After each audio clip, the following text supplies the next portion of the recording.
Hai teman-teman Binesian, bagaimana kabar kalian? Semoga sehat selalu ya. Perkenalkan, di sini saya Idam Basit Rafiki selaku dosen DKV Binus Malang. Pada kesempatan kali ini, melalui video pembelajaran, saya akan menyampaikan beberapa materi mengenai Visual Communication Design. Penasaran seperti apa materi-materinya? Simak terus ya video berikut ini. Halo teman-teman, selamat siang semuanya. Gimana kabar? Baik, oke baik. Terima kasih teman-teman sudah ada tepat waktu untuk hari ini. Di sini kita pertemuan pertama dalam mata kuliah fotografi, di mana kita nanti akan banyak belajar mengenai fotografi dan juga penggunaan dari kamera. Nah, di sini nanti kita akan belajar mengenai teknik dan mekanisme di dalam kamera. Jadi kita akan mulai pengenalan dari penggunaan dari kamera itu sendiri dan juga tombol-tombolnya. Kemudian nanti setting kamera dan juga nanti triangle exposure, dan di terakhir nanti kita ada sesi untuk penggunaan kamera dengan memotret langsung dengan model. Untuk mata kuliah ini beberapa slide diadaptasi dari Freeman John Photography, The New Complete Guide to Taking Photographs. Kemudian ada Lou Jacobs Professional Commercial Photography, dan Lescolo and Len Bobby 2008. Oke, untuk learning object sendiri di mata kuliah ini teman-teman, kita LO1 Recognize Photographic Equipment and its Use, di mana kita bisa mengenali tadi beberapa fungsi dari kamera dan menggunakannya. Oke, dalam fotografi sendiri kita juga harus memahami Key Principle of Photography for Beginners, di mana merupakan panduan dasar yang membantu para mahasiswa memahami elemen-elemen penting dalam fotografi, mulai dari teknik pencahayaan, komposisi, hingga cara menghindari kesalahan umum untuk menghasilkan foto yang lebih menarik dan juga bercerita. What is photography? Menurut Michael Langford, photography is the technique of forming image with lights, di mana fotografi adalah teknik membentuk gambar dengan menggunakan cahaya. Sumber Langford Michael, Basic Photography 9th edition, Focal Press 2000. Nah, di sini kita teman-teman coba langsung masuk ke materi. Jadi di mana kalau dalam fotografi itu yang terpenting adalah kita harus mengetahui fungsi dari kamera dan juga gimana caranya kita bisa mensinkronisasikan antara tombol-tombol yang ada di kamera. Di sini ketika kita memotret yang harus kita perhatikan adalah soal triangle exposure-nya. Nah, di dalam triangle exposure-nya teman-teman, di sini kita harus bisa mensinkronkan antara ISO, shutter speed, dan juga aperture. Di mana pengaturannya itu nanti ada di settingan kamera. Untuk shutter speednya itu ada di tombol yang ini teman-teman. Terus kemudian nanti untuk ISO ada di settingan di dalam menu, dan juga untuk aperture-nya bisa kita atur di kliknya lensa. Untuk shutter speed sendiri teman-teman, di sini dia akan mempengaruhi tentang kecepatan, di mana ketika kita membuka ranah dalam kamera, otomatis cahaya akan masuk ke dalam kamera. Dan seberapa lama dia akan merekam ataupun dia akan meng-close sehingga cahaya yang masuk bisa banyak ataupun sedikit. Berpengaruhnya pada kecepatan dan juga nanti kepada cahaya yang masuk. Boleh di next? Contohnya seperti ini teman-teman, ketika kita memotret dengan menggunakan settingan pencahayaan yang cukup suasananya cukup kurang sekali cahaya. Nah, kita menggunakan speednya yang cukup rendah sehingga ketika kita memotret otomatis banyak cahayanya yang terekam. Dalam kondisi dia kurang cahaya, otomatis nanti gambarnya akan semakin terang. Boleh di next? Nah, ketika kita menggunakan speednya yang terlalu cepat, otomatis cahaya di dalam kameranya tidak terlalu cukup banyak sehingga hasil fotonya akan cenderung lebih gelap. Next. Selanjutnya, selain dari pencahayaan, berpengaruh juga kepada motion atau pergerakan, di mana setiap objek yang nantinya kita foto itu akan berpengaruh ketika kita menggunakan speednya tinggi, mulai dari 8, 15 dan seterusnya sampai 1000, otomatis nanti akan mendapatkan dia pergerakannya freeze gitu. Jadi gambarnya akan kaku. Beda juga dengan ketika kita menggunakan speed yang cukup rendah, di atas 1 detik dan seterusnya, otomatis nanti gambarnya akan blur. Bisa di next. Contohnya demikian teman-teman, ketika kita menggunakan speednya yang cukup rendah, otomatis gambarnya akan ngeblur. Dan kalau di next lagi, kita menggunakan speednya yang cukup tinggi, otomatis nanti ketika dia melompat, gambarnya akan terekam ketika dia lompat. Jadi seolah-olah gambarnya akan freezing, dia melayang. Next.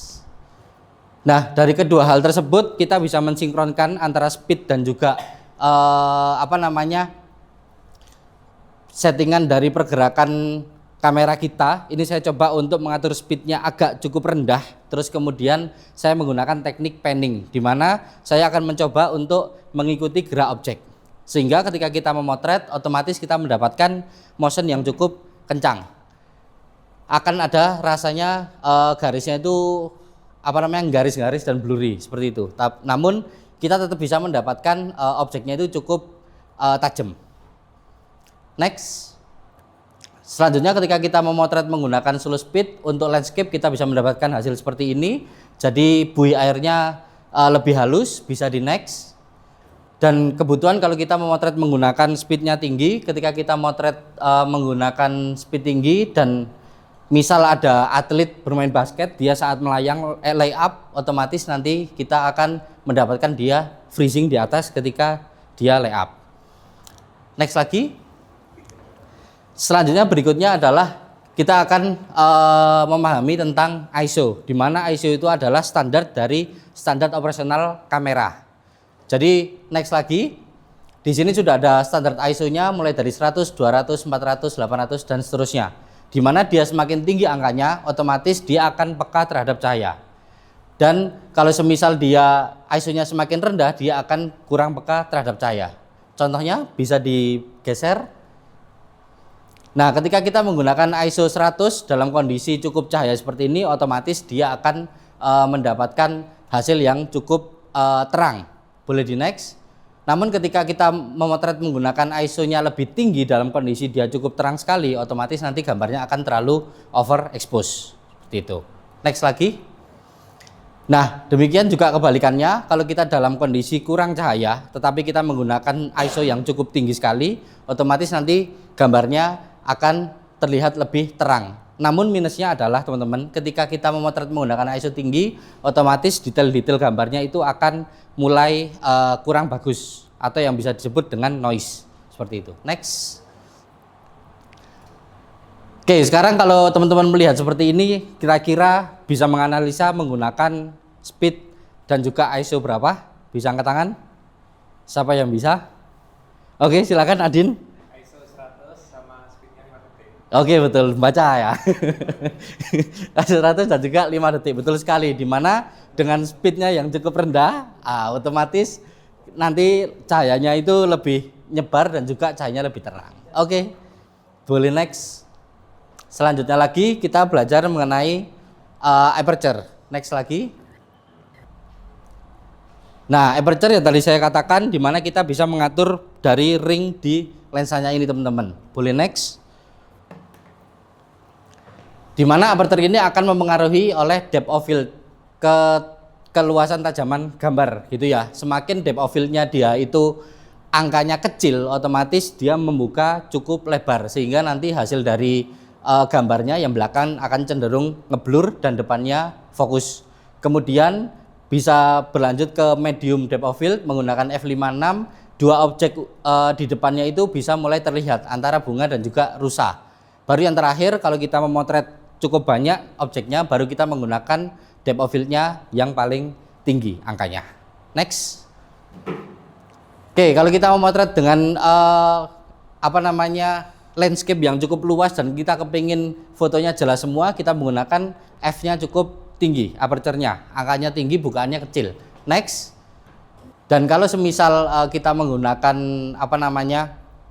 aperture-nya yang angkanya rendah 1,4 dan bukaannya cukup besar, otomatis objek di depan model akan cenderung blur, kemudian fokusnya di objek utama dan di belakangnya dia juga akan semakin ngeblur juga. Next. Dan berikut teman-teman dial mode yang teman-teman bisa coba nanti dipraktekkan gitu ya. Saya boleh minta tolong satu, Ega boleh maju ke depan dan juga Pascal.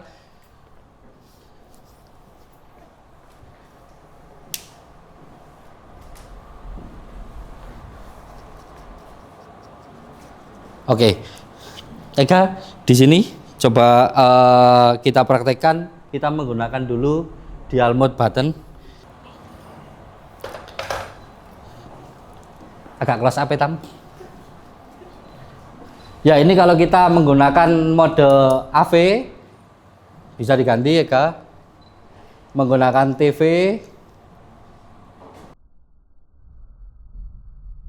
dan juga menggunakan P. Oke. Terima kasih. Itu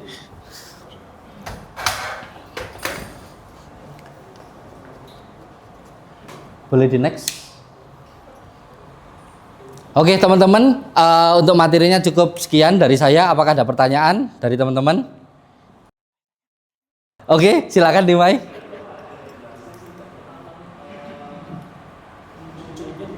Ya betul. Betul.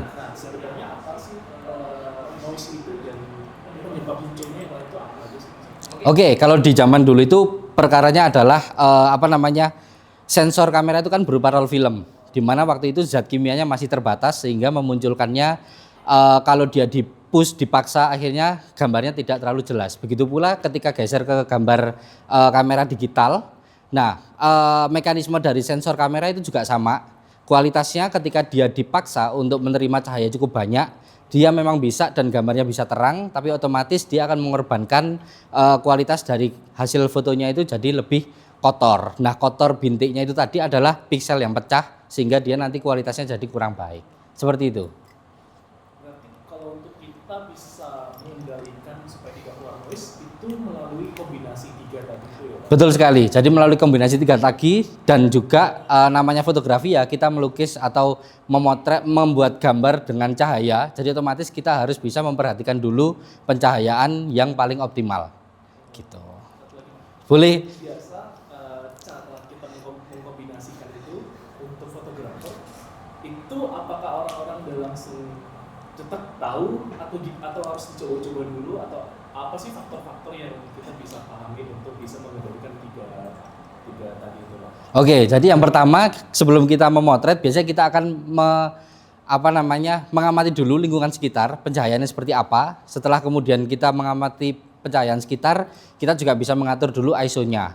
Karena biasanya ISO itu akan mempengaruhi untuk kualitas gambar. Kita gunakan ISO yang serendah mungkin, di mana nanti sesuai dengan kondisi pencahayaan, baru nanti speed dan juga diafragma kita akan mengikuti sesuai dengan kombinasi ketiganya tadi. Yang terpenting semuanya itu harus seimbang, sehingga nanti ketika difoto menghasilkan kualitas gambar yang sesuai. Gitu. Oke, ada lagi pertanyaan dari teman-teman? Oke, terima kasih teman-teman, semoga paham. Boleh di next. Kalau tidak ada pertanyaan, kita hari ini ada tugas teman-teman. Ini berupa tugas individu di mana dari materi tadi teman-teman silakan membuat esai reflektif tentang pemahaman awal mengenai fotografi dan eksperimen mengenai setiap exposure. Poin evaluasinya di sini pemahaman konsep dasar di LO1, ketepatan penggunaan istilah LO1, kerapian penulisan LO1. Kemudian tugas individu yang kedua, teman-teman juga diharapkan membuat infografis mengenai 4 elemen dasar pengoperasian kamera digital. Poin evaluasinya kelengkapan elemen LO1, visualisasi dan desain LO3, akurasi teknis LO2. Ada pertanyaan untuk tugasnya teman-teman? Deadline kapan Pak? Deadline-nya minggu depan ya. Dan jangan lupa nanti disubmit di Binus Maya gitu. Itu aja teman-teman, dari saya cukup sekian. Terima kasih banyak untuk hari ini, sampai ketemu di minggu depan. Assalamualaikum warahmatullahi wabarakatuh. Selamat siang.